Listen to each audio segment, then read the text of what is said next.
हर हर महादेव। जय शिव शक्ति।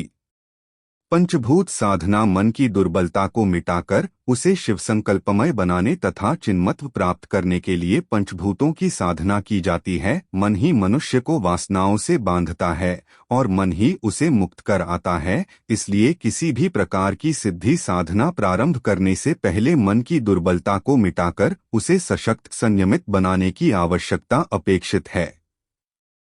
मन को शांत सुस्थिर संयमित बनाने के लिए शास्त्रों ने योगियों संतों ने अनेक प्रकार की साधनाएं बताई हैं। उनमें से एक महत्वपूर्ण साधना पंचभूतों की धारणा है। इस साधना से मन की हीनता और अल्पता समाप्त होकर मन अपने असली चिन्मय स्वरूप को प्राप्त करता है। यह एक ऐसी साधना है कि इसके मार्ग में अनेक सिद्धियां भी प्राप्त हो जाती है।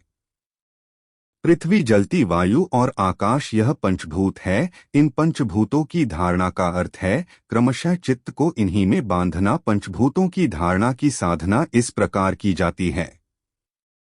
1.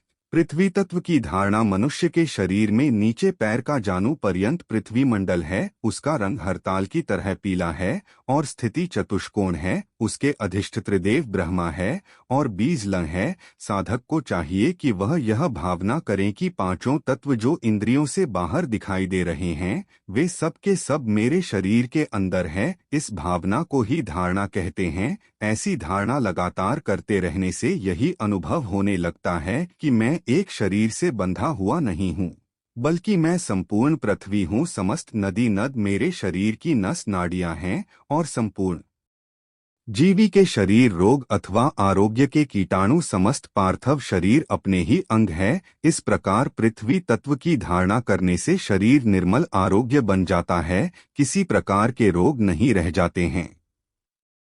जल तत्व की धारणा। जानू से लेकर गुप्त इंद्रियों पर्यंत जल का स्थान है। जलमंडल शंख कुंद पुष्प या चंद्रमा की बातें श्वेत वर्ण का है। इसका बीज अमृतमय वन है। इसके अधिष्ठात्र देव सूर्य नारायण है। जलमंडल के इस स्वरूप का चिंतन करते हुए साधक प्राणों के साथ इसको हृदय में ले आए और 5 घड़ी तक चिंतन करता रहे। चिंतन करते समय ऐसा अनुभव होता है जैसे मैं जल तत्व हूँ। पृथ्वी का कण कण मुझ में स्निग्ध हो रहा है। अमृत उर्विश दोनों मेरे ही स्वरूप हैं। पुष्पों की कोमलता और चट्टानों की तरफ था मेरे ही कारण है। पृथ्वी मेरी परिणाम है। मैं ही पृथ्वी के रूप में प्रकट हुआ हूँ। मुझ में ही सूर्य नारायण का वास है। इस प्रकार जल तत्व की धारणा करते हुए अंतकरण के विकार दूर हो जाते हैं। अंतकरण स्वच्छ विशुद्ध बन जाता है और तीनों प्रकार के ताप संताप मिट जाते हैं।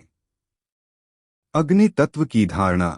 गुप्त इंद्रिय से लेकर हृदय पर्यंत अग्नि मंडल है। यह त्रिकोण आकार का है। वर्ण रक्त है। इसका मुख्य केंद्र नाभि है और बीज र है। इसके अधिष्ठात्र देव रुद्र है। इसके स्वरूप का चिंतन करते हुए साधक अपने प्राणों को स्थिर करे। लगातार प्राणों के सहारे ऐसी धारणा करने के लिए अनुभव होने लगता है कि मैं अग्नि हूँ। संपूर्ण पदार्थों का रंग रूप जो आंखों से देखा जाता है वह मैं हूँ। जो भी चमकदमक सुंदरता और आकर्षण है वह सब मेरे ही कारण है। सूर्य चंद्रमा और विद्युत के रूप में मैं ही प्रकाशित होता हूँ और चमकता हूँ। सबके नेत्रों में प्रकट होकर मैं ही देखता हूँ। समस्त देवताओं के शरीर में मेरे द्वारा ही बने हैं। जब 5 घड़ी तक अग्नि धारणा का व्यास हो जाएगा तो अग्नि तत्व सिद्ध होता है। इसकी साधना में अग्नि का भय भी नहीं रहता। प्रदीप्त अग्नि में झोंक देने से भी साधक नहीं जलता है।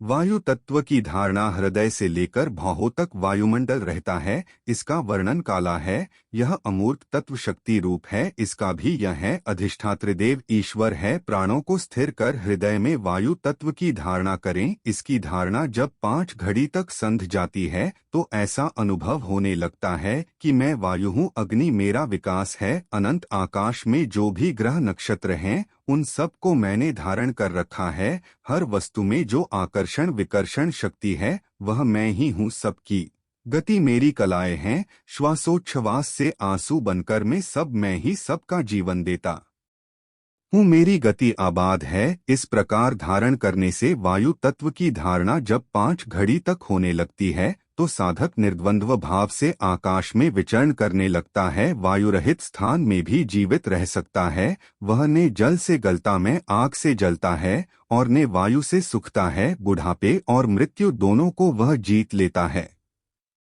आकाश तत्व की धारणा भौहों के बीच से मूर्धा पर्यंत आकाश मंडल है। समुद्र के जल की भांति इसका रंग नीला है। इसका बीज हैं और अधिष्ठात्र देव सदाशिव, जिनके माथे पर अर्धचंद्र विराजमान है, जिनके 5 मुख 10 हाथ और 3 नेत्र हैं। प्राणों को स्क्रीन का साधन जब आकाश तत्व के इस स्वरूप की धारणा नित्य करता है और जब वह अवधारणा 5 घड़ी तक स्थिर रहने लगती है, तो उसे ऐसा अनुभव होता है कि मैं आकाश हूँ, मैं अनंत हूँ, देशकाल सब कुछ मेरे अंदर है, मैं एक रस हूँ, न मेरे बाहर कुछ है और ने भीतर मैं तन्मात्र हूँ। इसी तत्व की सिद्धि किससे साधक आवागम से रहित होकर मोक्ष को प्राप्त करता है।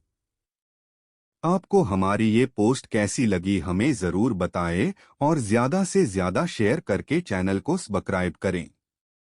धन्यवाद।